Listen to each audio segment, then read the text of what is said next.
Добрый вечер. 14 апреля, 1142 день аннексии Крыма. Время новостей на АТР.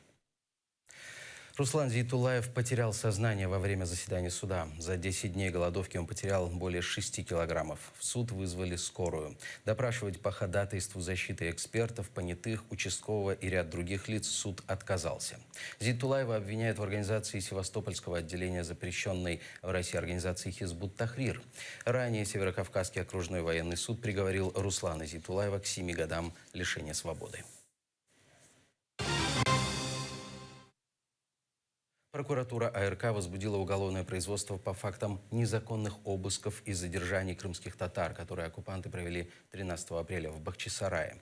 Обыски ФСБ проходили в домах семей Муждаба и Мустафаевых. Тех, кто пришел поддержать их, забросили в автозаки и увезли в отдел.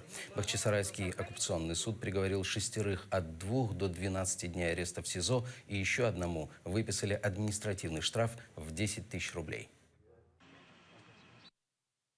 Частиною 2 статті 146 – це незаконне позбавлення волі або викрадення людини, та частиною 1 162 статті Кримінального кодексу України – порушення недоторканності житла. Досудове розслідування здійснюється Головним управлінням Національної поліції в Автономній Республіці Крим та місті Севастополі. В Международный суд ООН в Гааге передали новые доказательства преступлений Кремля. Об этом в эфире Пятого канала рассказал министр юстиции Павел Петренко. Речь идет о сотнях страниц текста. Впрочем, полное содержание не обнародовали. Ожидают промежуточный вердикт судей 19 апреля.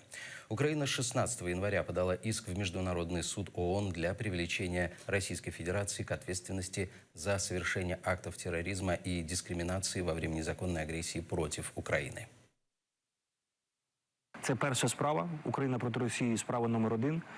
Події, анексія Криму, зелені чоловічки, захоплення наших офіційних приміщень, будівель і установ. І ще раз можу поки що підтвердити, що ті докази, які ми подали, вони не дають шансів іншій стороні брехати, розповідати, що це не була спланована акція, що це було волевиявлення кримського народу і тому подібне.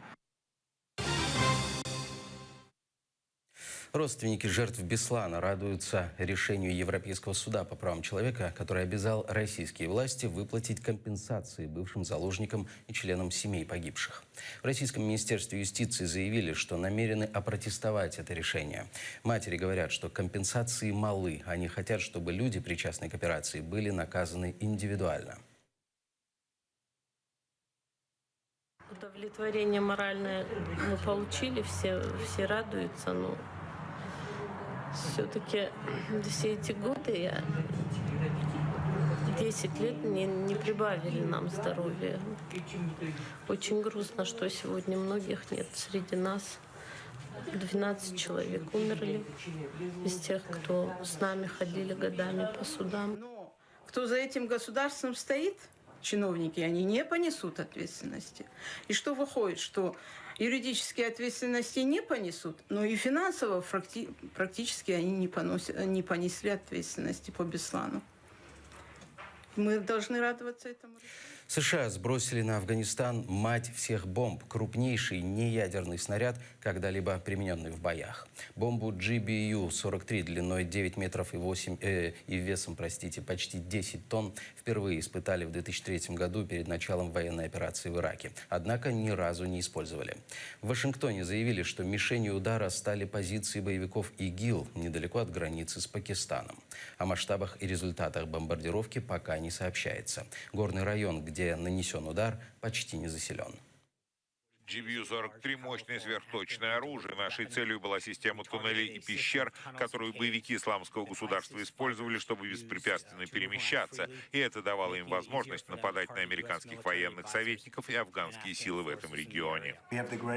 У нас самые великие вооруженные силы в мире, и они выполнили свою работу, как обычно. Откровенно говоря, поэтому они были настолько успешны в последнее время.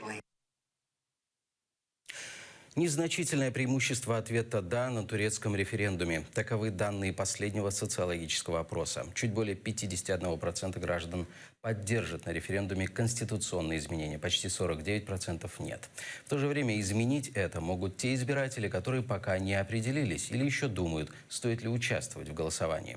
В опросе приняли участие 1400 человек, проживающие в 10 провинциях Турции. 16 апреля состоится конституционный референдум, на котором решат, будет ли президент Реджеп Таyyip Эрдоган иметь больше полномочий. Если мы в равной степени распределим неопределившихся избирателей между «да» и «нет», то тогда 51,3% окажутся за изменение Конституции. Но если счесть, что неопределившиеся вообще не придут на участки, то тогда «нет» выйдет вперед. Пишите письма. Так ответили в представительстве президента Украины в Крыму на наши попытки взять интервью у представителя президента и узнать, чем занимаются херсонские сотрудники этого ведомства. Там проигнорировали обращение по телефону и звонки в дверь офиса. За 4 дня дежурства нашей съемочной группы под зданием представительства там не нашли времени на встречу с журналистами. Все 3 предыдущих дня съемок под представительством президента Украины в Крыму нам не удавалось застать там представителя президента Наталью Попович. В 9 утра она ни разу не зашла в здание через парадные двери. Сейчас 8:30, еще полчаса до начала рабочего дня, но мы приехали заранее, чтобы встретиться с Натальей Попович. Около 9 в представительство стали заходить сотрудники. Нет? А кем вы здесь работаете? Расскажите нам. А расскажите, кем работаете здесь? Ну, я на испытательном сроке нахожусь. А вы же работаете в представительстве, сказать, кем вы работаете, какие ваши обязанности Должностные. Доброе утро. А можете сказать, кем вы здесь работаете? А начальницы нет.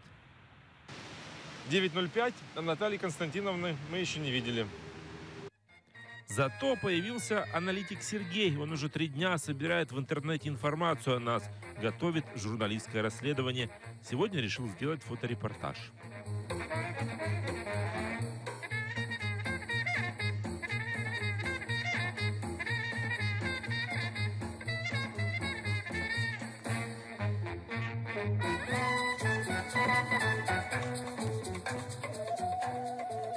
А потом взял у нас интервью. Це вас так ФСБ навчили працювати? Я не знаю, Ну, 2 роки в окупації. Що ж ви там робили? От скажіть мені. В Криму живуть мільйони людей. Я розумію, але в Криму не себе так не ведуть. От На вопрос, почему его руководство не хочет пускать нас внутрь, Сергей предложил попробовать войти. хто вас не пускає? Ну, я уже 3-й день прихожу. Ви зараз винно, хто вас не пускає? Нас не пускают будь в ласка, Астрахань. будь ласка, Я уже 5 раз... телефон. Что ты так? Телефонуйте. А, может, пропустите, да? Мы 3 дня просимся. Вот сейчас нас пустят, да? Сейчас нас пустят.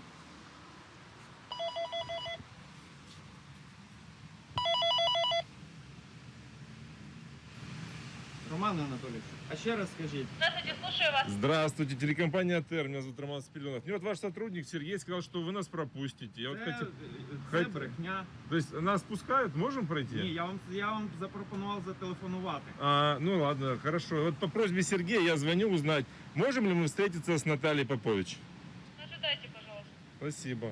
Ну, видите, Роман вот нас Анатолійович, не так ви мені пускают. скажіть. Как выяснилось, с нами готовы общаться только после письменного запроса. А мы вчера ждали ваш звонок, так и не дождались. Дивіться, опрацювали ваше питання. Повідомляю, що вам запропоновано звернутися з письмовим зверненням, викласти тематику і питання, які будуть обговорюватися. Наша телекомпания обязательно подготовит письменный запрос для того, чтобы узнать, чем занимаются сотрудники представительства президента Украины в Крыму. Роман Спиридонов, Асан Эминов, Заман, АТР, Херсон.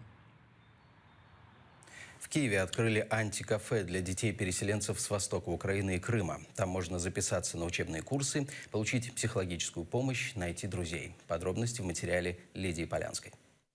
Кириллу 17. Он переехал из Донецкой области в марте 2014-го. В столице парень быстро адаптировался, стал президентом школы, основал музыкальную группу. В антикафе нашел друзей и начал преподавать курсы актерского мастерства. Адаптация первое время проходила очень неудачно, потому что я был из маленького городка, и мне было достаточно неудобно в плане личного комфорта. Так я очень быстро приспособился, потому что здесь есть чем заниматься, и хочется этим заниматься. И для меня это было, как огромным потенциалом расти. Идея создания молодежного антикафе в Киеве нашла поддержку в Европе. Тамошние меценаты полностью его финансируют. Двери кафе открыты для переселенцев-тинейджеров. Здесь они могут получить психологическую помощь и записаться на учебные курсы.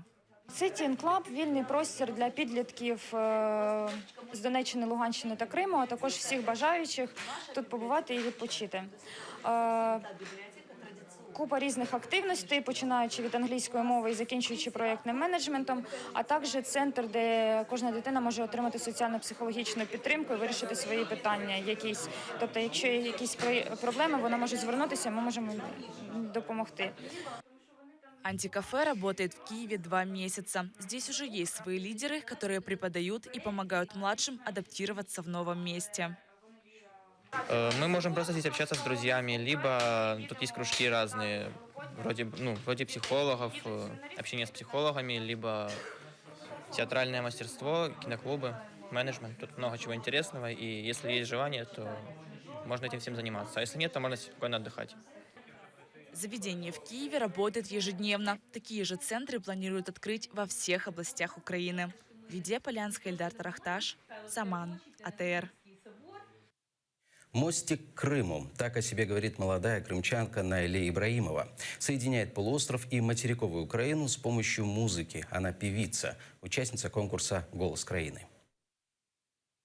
Центр Киева «Подол» – это одно из самых любимых мест Наиле в столице. Нашей съемочной группе молодая певица выделила полчаса. График, говорит, плотный. Каждый день репетиции, фотосессии, интервью. Вообще я не умею проигрывать. Вот скажу честно, у нас в семье так как-то сложилось. Мы всегда идем за первыми местами. Наиле Ибраимовой 22, она из Симферополя. Профессионально девушка никогда музыкой не занималась. Приехала в Киев специально для участия в песенном конкурсе «Голос краины». На кастинге исполнила песню Seven Nation Army группы The White Stripes. Все 4 члена жюри пригласили ее в свою команду.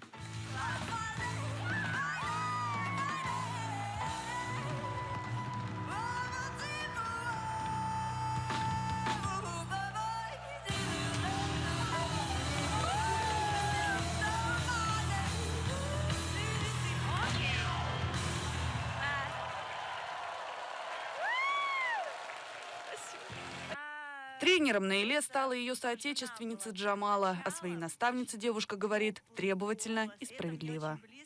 Я честно прошла, потому что, Джамала первое, что сказала, он говорит, Крым вообще не влияет на это. Запомни, говорит, я с тебя буду требовать в стране, и Крым вообще не влияет. Я беру только за таланты, говорит, и все. Наиле успешно прошла уже 3 раунда конкурса. В четвертьфинале крымчанка исполнила песню «I love you». Джамала назвала выступление невероятным. Машалла, молодец, це неймовірно. Почти на каждое выступление Наиле из Симферополя приезжает ее мама. Друзья и родственники из Крыма поддерживают только морально. То с Крыма люди не могут голосовать, у меня там огромная поддержка, и все звонят и жалуются. Невозможно отправлять СМС, не получается. Уже в это воскресенье у крымчанки ответственный вечер, полуфинал, результаты которого будут зависеть и от зрителей. Поддержать Наиле Ибраимову можете и вы. Нам бы остыть и не злиться бы, кто нам внушил эти принципы. Нам бы к черту послать бы все банальности, ЗАГСы и свадьбы. Елизавета Цареградская, Эльдар Исматов, Заман, АТР. На этом пока все. Смотрите следующий выпуск «Заман» с Искендером Меметовым в 20:00. А через несколько минут эфир продолжит программа «Бугун». Хорошего вечера. Будьте с нами.